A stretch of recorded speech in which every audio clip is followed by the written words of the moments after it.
Olá pessoal, sejam bem-vindos ao nosso bate-papo, onde a gente tem a oportunidade de aprender sobre assuntos diversos. Hoje a gente está recebendo aqui no estúdio duas advogadas familiaristas. Juliana Pontes, familiarista, seja bem-vinda. Obrigada, é um prazer estar aqui com vocês. E a Carolina Assis, que é advogada familiarista, especialista em adoção. Isso, muito obrigada, Tom. Muito bem-vindas aqui ao nosso estúdio. É uma oportunidade incrível de falar sobre esse tema que aflige muitas pessoas, eu imagino, né? Pessoas com essa dificuldade. Uma dificuldade que você viveu, né, Juliana? Queria que você contasse um pouquinho, assim, você que viveu de perto, ilustrasse para a gente, assim, o dilema, né, das pessoas que têm dificuldade de ser pai e de ser mãe. É um dilema muito grande, né? São muitas dores e muitas dificuldades. E a gente decidiu até gravar esse podcast com a intenção de ajudar essas pessoas, essas famílias que estão passando por esse momento tão difícil, porque queria eu ter alguém para me dar uma luz enquanto eu vivi. Eu passei quase 5 anos fazendo tratamento de fertilidade. Foi bastante tempo. E aí o que passa na cabeça, né? Quando você fica tentando... Quando você tenta e não consegue, porque assim, algumas pessoas contam, a primeira vez que eu fiz, consegui, deu tudo certo. Isso é exceção. A gente tem em torno de 7 milhões de pessoas tentando ter filhos, né? Não importa qual é o seu tipo de diagnóstico, é uma situação muito delicada e cada procedimento que você faz que dá errado é uma dor, é um desgaste financeiro, psicológico, né? Uma coisa é o desgaste emocional enorme. Isso tem um impacto na sua vida como um todo, né? Porque a pessoa fica arrasada. E aí ela tem que reunir forças para recomeçar. Então é bastante difícil. E aí eu imagino que a mãe ela fica, né, sofrendo, achando que não vai mais poder ser mãe, né? A pessoa que está tentando engravidar com essa dor de não mais poder ser mãe. E você atende pessoas, né, Carolina, que chegam até você com essa dor, né? Sim. E aí eu queria que você falasse sobre isso, né? Ou seja, quando ela tem um diagnóstico de infertilidade, significa que ela não pode mais ser mãe? Então, Tom, a Juliana, ela não recebeu essas mensagens, essas trocas que nós fazemos hoje em dia. Então, a gente teve essa ideia de gravar esse podcast para poder passar essas mensagens que podem impactar tão positivamente a vida dessas 7 milhões de mulheres, desses inúmeros casais que estão vivenciando essa infertilidade, essa dificuldade para engravidar, para concretizar esse projeto da maternidade e paternidade. Porque a gente acredita profundamente que o que a gente vai falar aqui hoje pode impactar muito a vida dessas pessoas. Então, esse podcast é muito necessário.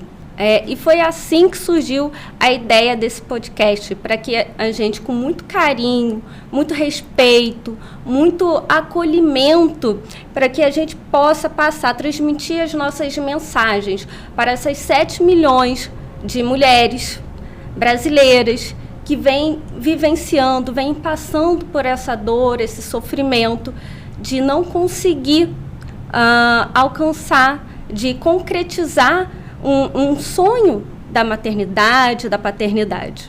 A nossa intenção aqui hoje é tratar dessas pessoas que estão sofrendo, passando na própria pele por essa dificuldade. É poder pegar da mão dessas pessoas que quiserem ser ajudadas, porque é um momento muito difícil na vida de quem passa por essa via crucis, que é um tratamento de infertilidade, que é um diagnóstico de que você não consegue ter filho sozinho, naturalmente.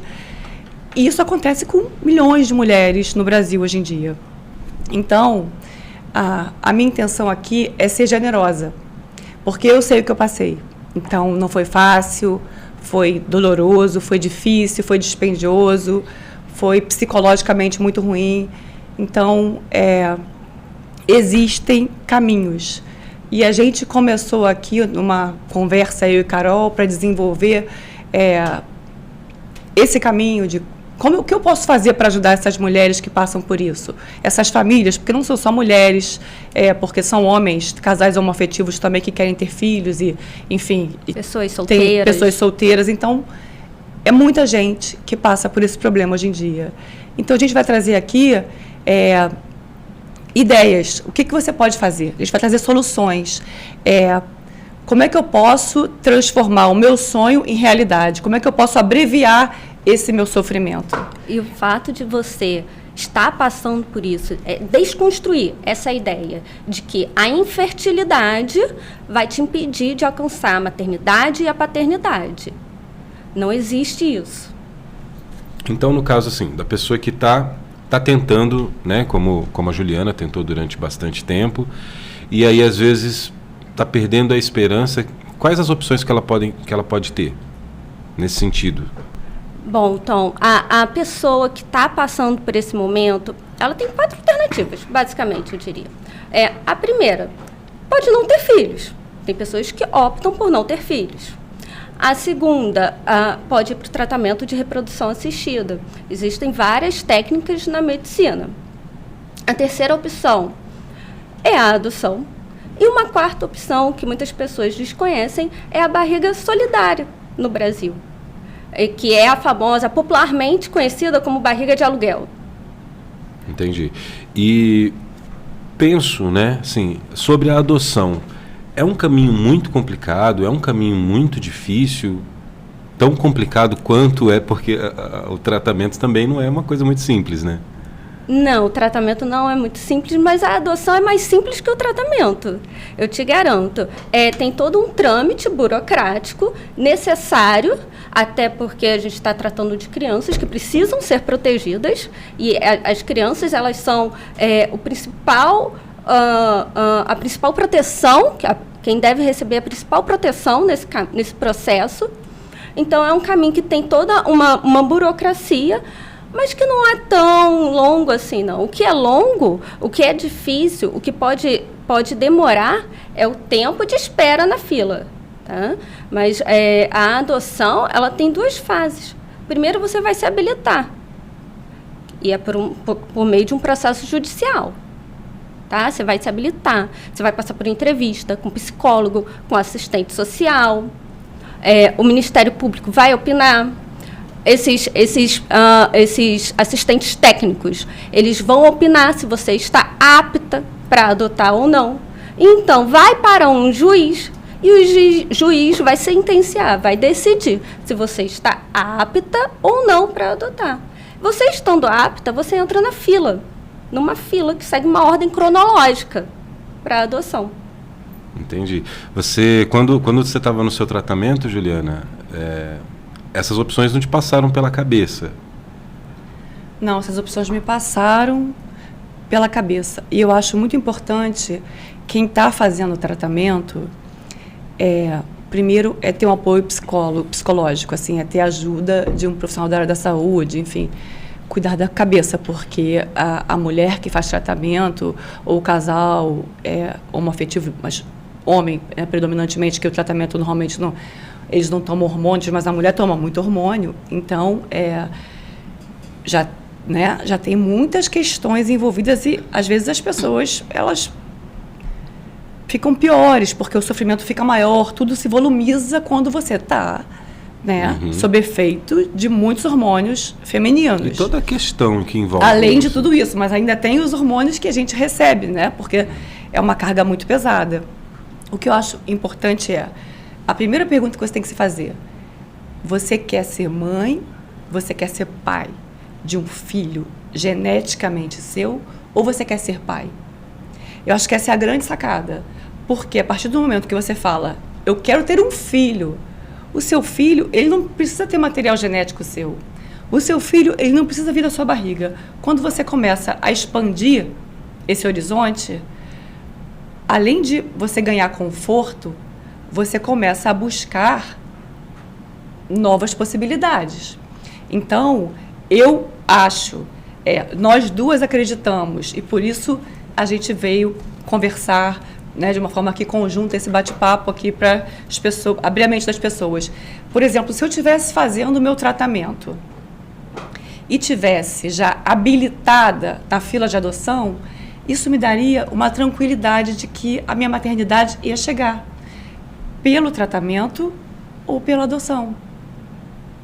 Mas a pessoa tem que estar aberta a querer, né? Você quer um filho, ou você quer um filho que seja só seu, com o seu material genético, né? Porque o filho vai ser seu, mesmo sem ter o seu material genético. E as pessoas, muita gente não sabe, mas eu vou lançar uma palavrinha aqui, que é o estudo da epigenética. Grava essa palavra, epigenética. Epigenética. Porque o amor transforma.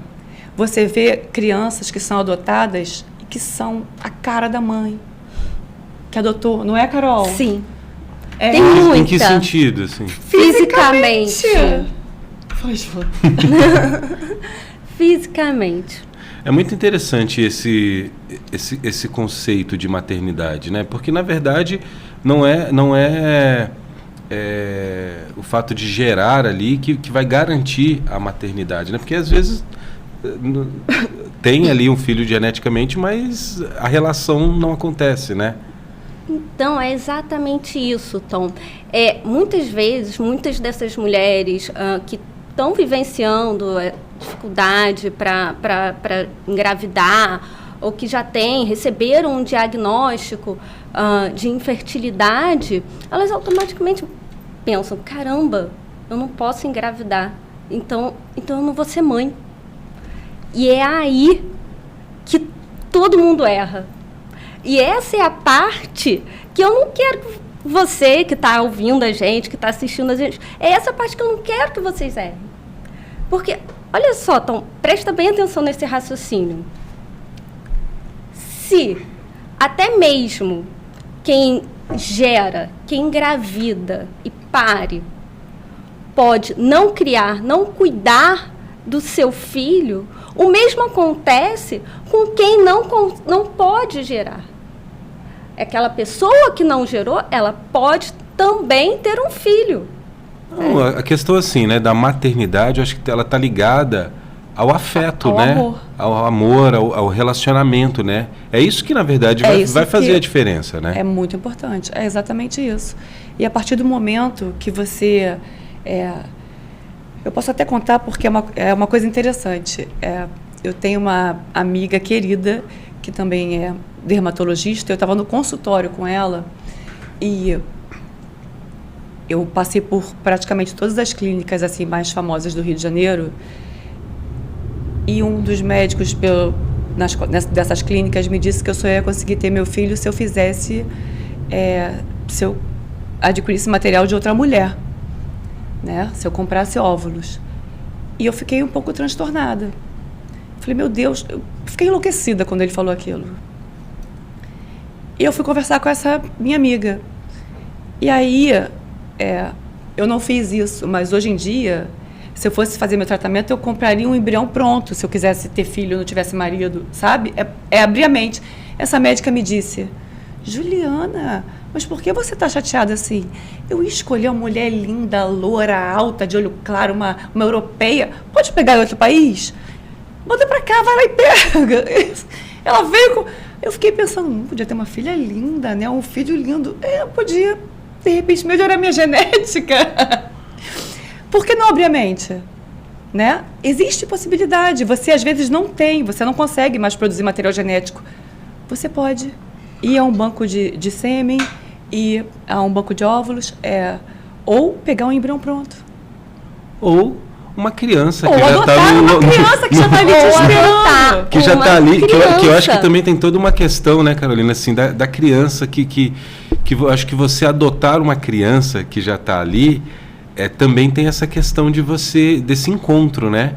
É o pai e a mãe que querem, que tem o sonho de ter um filho, e uma criança que também deseja ter um lar e ter uma família, né? Que precisa, né? Precisa ter uma família. E aí a gente volta nesse assunto de que o DNA é um mero detalhe. É um mero detalhe.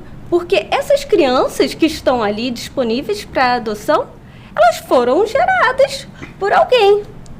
E não foram, por diversos motivos, não foram adotadas pelos seus próprios pais biológicos. Não foram acolhidos pela sua família biológica. Então, é o que eu gosto de falar bastante. Todo filho precisa ser adotado. primeiro gerado, parido e depois adotado, integrado na sua família. Essa frase não é minha não, tá? Essa frase é de um pediatra inglês. E eu vou dizer mais, hoje eu vou além, porque eu posso dizer também que a mãe também precisa adotar seu filho, sendo biológico ou não. A maternidade e a paternidade, no fim das contas, não é sobre DNA, não é sobre sangue. É sobre uma escolha de amar, uma escolha de ser mãe e pai. Muito interessante essa colocação, né? Que de fato é isso, né? A criança muitas vezes que está ali, né? Muitas vezes não, ela que está ali, ela não foi adotada pela sua própria família. E os filhos precisam de fato ser adotados. É uma interessante forma de pensar. A pessoa que está nesse processo, né, Juliana, como você colocou, a cabeça dela tá um turbilhão, né? E às vezes ela precisa de fato ouvir essa mensagem e conversar, né, de uma maneira... Conversar, né? Ver essas opções que vocês colocaram, né? E você falou ainda da epigenética. O que é isso? Assim, o relacionamento gera isso? Fala um pouco sobre isso. A epigenética é um estudo que se faz hoje em dia que esse amor, esse relacionamento próximo, ele é capaz de alterar o DNA da pessoa. As pessoas se comportam iguais, têm trejeitos iguais, e às vezes começam a se parecer fisicamente. Às vezes você vê um filho, eu conheço um casal que tem 2 filhos, um é biológico e o outro não. O que não é biológico, o que foi adotado, parece muito mais com os pais do que o biológico. É impressionante, mas a ciência estuda a epigenética hoje em dia. O amor transforma. Então, assim, adotar é um grande gesto de amor, né? E o amor, ele nasce junto com essa criança que vem para você. Mesmo que se você gerar, esse amor, ele vai sendo construído da mesma com o desenvolvimento da criança. Biológica. Da mesma forma que acontece na maternidade biológica, porque hoje em dia, né, romantiza-se muito, mas existe uma coisa que é o mito da maternidade. O mito de que você vai sentir esse amor incondicional que tanto se fala no exato momento que seu filho chegar nos seus braços. Automaticamente. Automaticamente. É um botão que você apertou ali na hora do parto. E não é verdade. Não é verdade. Esse amor, esse vínculo, ele é construído. Ele é construído dia a dia. Existe esse amor, mas não é imediato. Ele vai sendo construído. E muitas vezes, na maternidade biológica ali, não teve a escolha, né? Às vezes isso acontece sem a questão da escolha. E numa adoção não, né? Na adoção, eu acho que a escolha faz diferença. Porque assim, a pessoa escolheu adotar aquela criança. Não, a pessoa escolheu adotar. A pessoa escolheu adotar, não escolhe a criança. Ela não escolhe a criança, ela escolhe adotar. Me conta um pouco sobre esse processo, quando ela está ali na fila quando ela tá ali, ela foi habilitada e está ali na fila de espera. E aí ela vai preencher um cadastro, que nesse cadastro vai constar o perfil de criança que ela deseja. Idade, sexo, se aceita com irmãos, se aceita com deficiência física.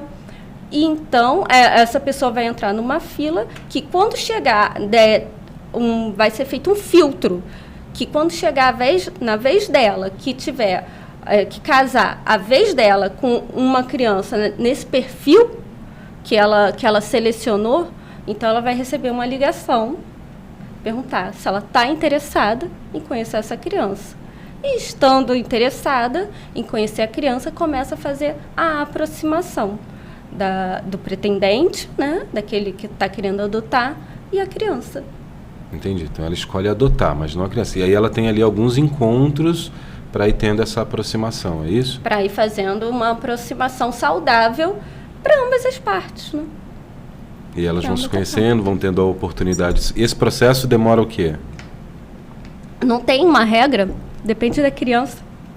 Cada caso é único. Depende da criança? A aproximação depende de cada caso é único, vai depender. Se for uma criança de 5, 6 anos, talvez demande mais cuidado, mais tempo. Se for uma criança que já tiver vivenciado muitos traumas, que tiver mais resistência, ou se for um bebê que já está na maternidade, então é muito mais rápido. Entendi. Cada caso é único. Porque isso leva muito em conta como que a criança está se sentindo com essa aproximação, né? Sempre.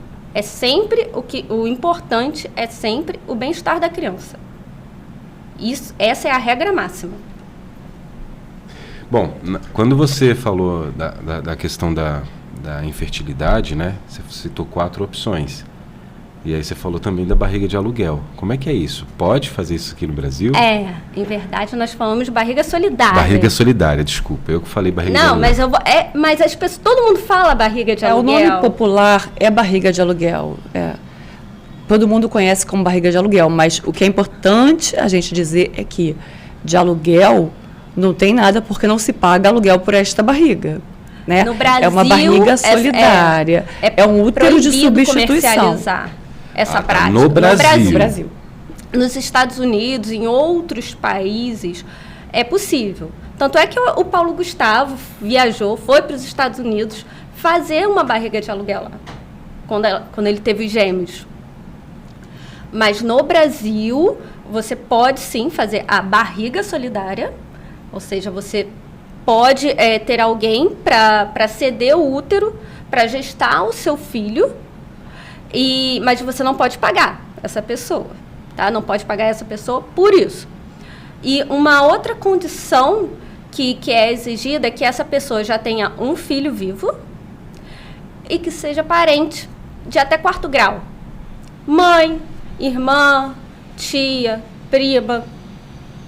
É proibido que ela seja parente? Não, tem que ser. Tem que ser parente. Tem que ser parente até 4º grau. Por que essa determinação do Conselho Federal de Medicina? Mas, em alguns casos, recentemente, né, o CFM mudou isso para permitir a barriga solidária quando não tem vínculo de parentesco. Mas, para isso, você tem que fazer um pedido de uma autorização perante ao Conselho Federal de Medicina. Tá. É uma barriga solidária, é um pedido, é uma doação, né? Uma boa ação, digamos assim, mas como é que é isso? É feito em contrato? A pessoa pode desistir no meio do caminho, né? Porque já que não tem pagamento, né? É uma ação voluntária, digamos assim. Por isso que, em regra, se prioriza pessoas da família. E tem todo um procedimento a ser seguido e a pessoa tem que assinar o termo de responsabilidade. Ela se compromete a ceder aquele útero, né, para a gestação. Aquele material genético não é dela. Aquele filho não será dela. Ela tem que fazer isso com total consciência. Sim, isso é muito importante. Por isso que pela resolução do Conselho, se prioriza que seja feito com uma pessoa da família, parente até o 4º grau. Para evitar que tenha esse problema. Para evitar que a pessoa se apaixone, né, pelo filho, ficar gestando e tem aquele envolvimento. Até porque pode acontecer... Não, até porque, de fato, aquela mulher ela está só cedendo o útero. Muitas das vezes, nem o DNA vai ter. Pega-se a doação de um óvulo e um espermatozoide, vai fecundar e depois vai colocar no útero daquela mulher. O material genético não é dela. Ela cede o útero. Mas ela pode, tipo assim, vamos... E pensar assim, e se ela mudar de ideia no meio da gestação? Se ela mudar de ideia, o filho não vai ser dela. Porque isso já está previsto, legalmente. Ela assina um termo de responsabilidade. A gente não tem legislação específica sobre esse assunto, não tem lei. O que nós temos é a resolução do Conselho Federal de Medicina que te dá esse norte. Agora, lei sobre esse assunto, nós não temos. Essa resolução do Conselho Federal de Medicina, ela vem trazendo essas informações todas e existem termos de consentimento que têm que ser assinados de quem está recebendo, né, de quem vai ceder o útero, de quem está entregando material genético para outra pessoa gestar, enfim. Existe toda uma preocupação né, existe um arcabouço jurídico para que isso não aconteça. Se essa pessoa resolver mudar de ideia, ela vai resolver mudar de ideia, mas ela vai perder se ela não quiser devolver, porque essa criança, ela só cedeu o útero, não é dela, o filho não é dela. Mesmo porque quando aquela criança nasce, os pais já podem registrar em cartório. Não precisa de uma autorização. O Conselho Nacional de Justiça já permite que seja feito o registro da criança que nasce via barriga solidária no cartório, sem qualquer autorização judicial. Então isso É pode só a pessoa ir ao cartório fazer o registro em seu nome, Então nome isso- do pai, mãe, ou 2 pais ou 2 mães, ou só um pai, só uma mãe. Então isso pode ser considerado, né, como uma opção de maternidade, de paternidade legal, né? Sim. É legal. É importante pensar sobre isso, né? Porque muitas vezes acontece, eu imagino, né, Carolina, assim, de se formar esses vínculos familiares, ou às vezes até mesmo de adoção ou de barriga solidária, de forma... não queria usar essa palavra ilegal, mas assim, sem formalizar, né? E aí o que acontece nesse caso? É possível formalizar depois? Tipo, quando uma família foi formada assim, de forma informalmente, mas depois ela quer legalizar, quer registrar, dá para fazer isso depois? Pela barriga solidária, Pela barriga solidária, Eu quando a acho- criança nascer, ela já vai estar...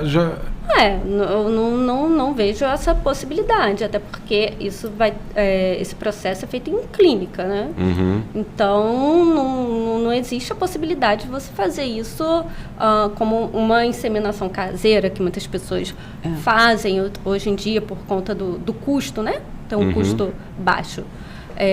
A barriga solidária é diferente de inseminação caseira. Explica outra pra gente, a situação. inseminação caseira, qual que é a situação da inseminação caseira? A inseminação caseira, a mulher compra o material de inseminação na internet, vende na internet, se bobear no Mercado Livre, procurar, se jogar no Google, você vai achar. E tem alguém para fazer aquela doação de espermatozoide, e em casa mesmo ela faz, implanta nela mesma. Eu já tive bastantes procuras com esse assunto, com relação a esse assunto, de pessoas com relação a esse assunto. É um mundo novo que acontece, né? O direito não e tem gente acompanha. que consegue engravidar. E tem muita gente que consegue engravidar. Mas Isso a gente não está aqui para recomendar, porque Não, sim, não, isso tô pensando assim, quais são as implicações acontece, disso? porque acontece muito com casais homoafetivos, femininos, né? 2 mulheres e conseguem algum amigo ou, enfim, uma pessoa Alguém que pra vá doar o material. doar o sêmen, né? E aí ficam juntos ou em hotel, enfim, muitas histórias já chegaram a mim. As pessoas têm cautela, tá? Eles fazem todos os exames, a pessoa que vai doar, né, o homem que vai doar o espermatozoide, faz todos os exames possíveis e imagináveis, porque normalmente essas pessoas até já passaram por algum tratamento em clínica e sabem o que Já tem que tem uma ser, noção uma mínima de noção cuidado. mínima. E aí, todo mundo faz todos os exames, a mulher, né, do casal que vai gerar a criança e que vai receber o espermatozoide e o cara que é o doador. Uhum. Muitas vezes elas pedem para ele assinar um termo, né, que ele não vai ser nada dessa criança. Mas tem o Porque a material gente genético tem dele ali, né? tem essa situação. E aí, ele recolhe, né, o material genético dele, passa para elas e faz a fertilização ali na hora. E muitas vezes dá certo. Tem uns kits que vendem na internet. E aí depois elas vão ao judiciário muitas vezes pedir para registrar a criança. Para registrar, para formalizar. Sim, Mas ela Porque tá... no caso de 2 mães, só uma vai conseguir registrar em cartório, quando é uma fertilização caseira. Diferente do que ocorre quando é uma fertilização em clínica, que já segue todo um processo legal e cuidado para isso, para evitar até esse problema lá na frente. Tá, mesmo que ela tenha sucesso na situação e conseguir engravidar e gerar criança, ela está vulnerável legalmente, né? Para uma série de Aí questões, ela né? vai ter que pedir o reconhecimento da maternidade na via judicial. Eu digo a outra, a que não gestou, né? Uhum. A que não gestou a criança vai precisar. Falando assim, do ponto de vista esses legal... casais buscam o judiciário para conseguir esse registro com as duas mães. E elas conseguem normalmente. Comprovando, né, que é um casal, que acompanhou a gestação, que desejou, que planejou aquela criança, consegue. Porque hoje em dia o que vale... A gente volta de novo no DNA. O que vale não é o DNA, não é o sangue, é o afeto. É o amor. Essa é a regra principal. Mas ali no caso, por exemplo, ela não tem aquela proteção legal que nem no caso da barriga solidária, né? Porque se a pessoa ali no meio do processo mudar de ideia, isso vai gerar um problema. Sim. Eu tive um caso de uma mulher, duas mulheres que moravam juntas e tiveram uma filha por inseminação caseira e conseguiram registrar. E depois, a mãe que gerou a criança e que, né, tem que ser um homem e uma mulher, então, né, o pai não existe, né, eram duas mães que registraram, ela quis anular o registro com relação à outra mãe. Elas brigaram e foram morar em estados distintos. É bastante complicado. Mas essas questões, elas vão chegando ao judiciário e o judiciário, a gente não tem legislação para isso. Vai ser de acordo com o caso concreto, porque é tudo novidade. Né? O nosso Código Civil de 2002, a gente não tem nada sobre esse tema. Aliás, as pessoas nem sabem, né, que tem gente que é filho de inseminação caseira. É delicado, é um assunto bastante novo. O que eu acho importante a gente pontuar é como pode ser bom e aliviar a dor e a angústia da mulher que está buscando a maternidade através dos métodos de reprodução assistida, abrir a mente e cogitar a hipótese de adoção. Só de você se inscrever, se habilitar no cadastro, né, de adoção, isso já pode trazer uma paz, porque você sabe que uma hora você vai ser mãe, a sua maternidade, o seu filho vai vir. Exatamente. Pelo caminho da reprodução assistida ou pela adoção. Ou pelas duas. Ou pelas duas. Você pode tem muita gente que consegue e mantém a adoção e aí tem 2 filhos. Você tem algum caso assim? Conheço. Ela estava com dificuldade de engravidar. Como é que foi? Conta aí pra gente. Ela estava na última tentativa e conseguiu engravidar na última tentativa. Logo depois que o filho nasceu, chamaram ela. Chegou a vez dela na fila. E ela ficou com os 2. Já era uma mulher mais velha. Mas é exatamente isso, Juliana. O que eu percebo muito é que a maior parte das pessoas que vivenciam a infertilidade, elas buscam as técnicas de reprodução assistida. E eu não quero falar para não buscar, não. Procurem, busquem, façam. Mas elas depositam toda a energia numa única alternativa. Só que o que eu defendo é que um problema dessa complexidade, ele tem que ter um olhar, um tratamento interdisciplinar. Com um médico, um psicólogo, para acompanhar essa mulher, essa família, esse casal, e também um advogado. Um advogado, sim, especialista em adoção, porque nós sabemos que a medicina, ela avançou muito, mas ela ainda tem limitações. E o tratamento de reprodução assistida, embora ele tenha um início, ele não tem perspectiva concreta de um final. O que é o final, né? Um filho. Não tem. Você pode engravidar no início ou nunca. Ou levar 2, 3, 4, 5 anos tentando. Só que os casais que vivenciam, passam por esse tratamento sem êxito, eles têm um enorme estresse. E a gente sabe, a ciência já falou pra gente, que o estresse, principalmente o crônico, ao longo tempo, ele é muito prejudicial pra gente. O estresse, ele corrói o nosso cérebro literalmente. Toda a neuroquímica, a neurofisiologia, as modificações que o estresse provoca no nosso organismo, eles alcançam o nosso cérebro e é altamente tóxico. E é por isso que muitos desses casais, muitas dessas mulheres, muitas dessas pessoas têm depressão, ansiedade, crises conjugais. Agora, você imagina, Tom, o efeito de todo esse estresse, de todas essas substâncias tóxicas, o efeito negativo para o próprio tratamento. Para o próprio tratamento, para o nosso corpo e para o próprio tratamento. Torna tudo mais difícil, né? Muito mais difícil. E é por isso que eu acredito, eu defendo que esse tratamento seja feito de forma mais ampla. Então, o que eu tenho para dizer para essas pessoas é que não precisa ser assim. Não precisa ser tão estressante. Você não precisa passar por essa incerteza.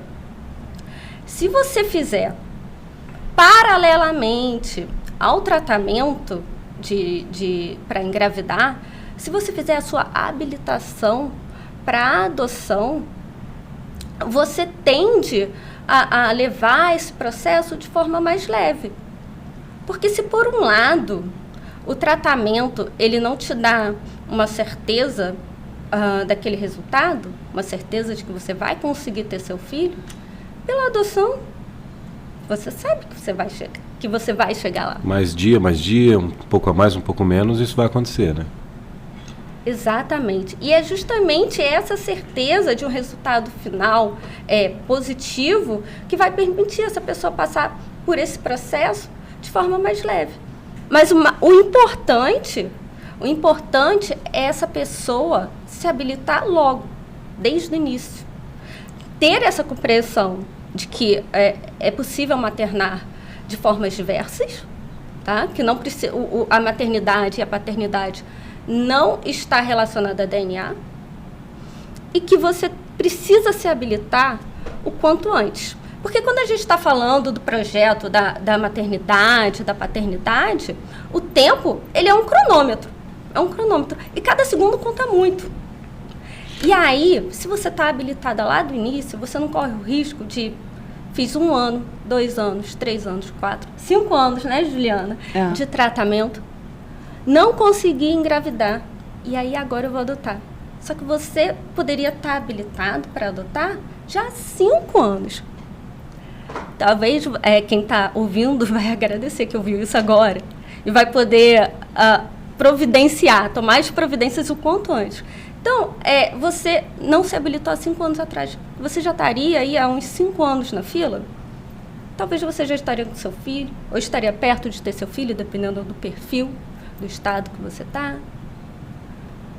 Mas você não fez nada.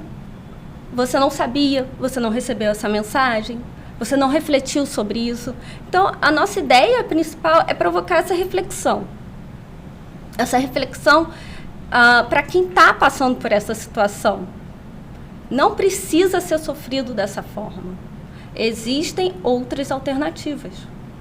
Você viveu isso, né, Juliana? Imagina, 5 anos... Eu queria que você contasse para a gente o seguinte, né? Assim, a gente está aqui falando que você fez 5 anos de tratamento, né? Então eu queria que você contasse o resultado do seu tratamento, mas antes você falasse para a gente, né, lá pelo 4º ano, como é que fica a cabeça? Né? Eu tenho pena do meu marido, para começar a conversa. Porque a pessoa fica muito mal, né? A mulher sofre muito mais que o homem. Eu não estou aqui para falar de guerra de sexos e feminismo, não é nada disso. Mas quem recebe a carga de hormônio é a mulher. Quem não consegue engravidar é a mulher. Ainda vem aquelas dúvidas, meu marido pode ter filho com outra pessoa, se ele quiser, de repente, e o meu não vem. É uma tristeza muito grande, né? Porque é uma sensação de fracasso. Cada tentativa que não dá certo É um fracasso. Mexe com a autoestima. E a minha... eu fico muito feliz em compartilhar e me dá muito prazer ser generosa com essa história e poder ajudar os outros com informação. Porque informação que eu não tinha, que eu fui estudar sozinha, eu fui estudar muitas coisas. Eu chego para fazer uma ultrassonografia e eu sei lá ver se tem folículos nascendo ou não, porque eu passei quase 5 anos fazendo isso. Tem momentos que você faz ultrassonografia dia sim, dia não. Tem noção do que é isso? É uma invasão do seu corpo, é uma exposição, é muito difícil. Então, se alguém tivesse me dito, olha, Juliana, pensa em entrar na fila de adoção, se cadastra, faz aqui o procedimento, isso pode te dar um conforto no seu coração. E aí você vai fazer o tratamento mais tranquilo. Ninguém me disse isso. E aí eu fui buscar a Carolina nas redes sociais. E é por isso que eu acho que é tão importante a pessoa abrir a mente. Se eu tivesse me cadastrado, era possível de eu ter conseguido um filho através da adoção. Talvez eu tivesse 2 hoje. Eu só tenho uma. Amo de paixão, é a razão do meu viver. Mas eu só tenho uma. E assim como a Juliana e a Carolina estão aqui sendo generosas, trazendo essa informação através desse podcast, se você conhece alguém que está sofrendo, que está fazendo tratamento, que tem o sonho de ser pai, de ser mãe, compartilhe essa mensagem, envie essa mensagem para essa pessoa, que você também vai poder dar a sua contribuição de generosidade, porque essa informação pode fazer muita diferença na vida de alguém que está sofrendo, chave de muita gente. Isso impacta muita gente. Tem o poder de impactar a vida, o rumo de muita gente que está na luta, na busca desse sonho da maternidade, que é um sonho. É um sonho. Para muita gente é um sonho. E isso a gente estava conversando, né, Carolina, assim, que o perfil mudou um pouco, né? As pessoas se planejam mais, os casais, as mulheres se planejam mais, só que com esse planejamento isso acaba retardando, né? As mulheres entraram no mercado de trabalho. Com isso, as mulheres começaram a adiar os planos, porque as mulheres estão trabalhando. As mulheres, elas querem se posicionar no mercado de trabalho, querem ter sua carreira, e aí vai adiando os planos. A minha mãe engravidou com 23 anos, e era normal naquela época. Eu fui engravidar com 33.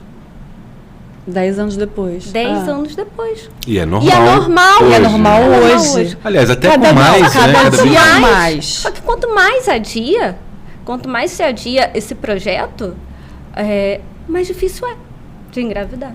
E é por isso que a infertilidade, a dificuldade para engravidar é uma pauta comum para a sociedade atual. É uma pauta muito comum. E eu acho importante aqui lembrar para assim, toda pessoa que está passando, que pensa em ter filho, que está passando por esse momento, ela pode abrir a mente dela.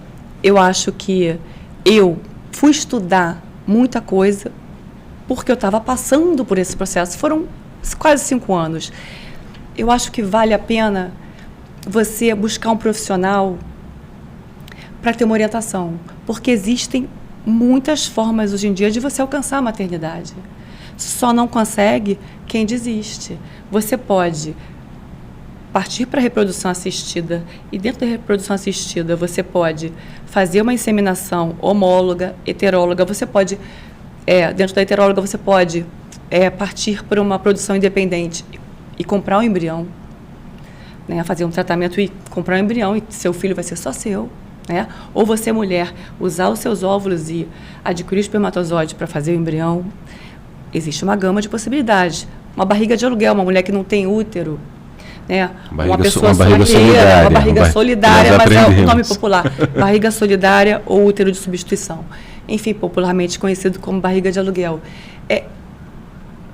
A adoção internacional, que a gente acabou não falando aqui. Mas então, assim, você pode abrir um leque. A pergunta que eu volto, você quer ser mãe? Você quer ser pai? As possibilidades estão aí. E existem países aonde a barriga de aluguel propriamente dita é permitida.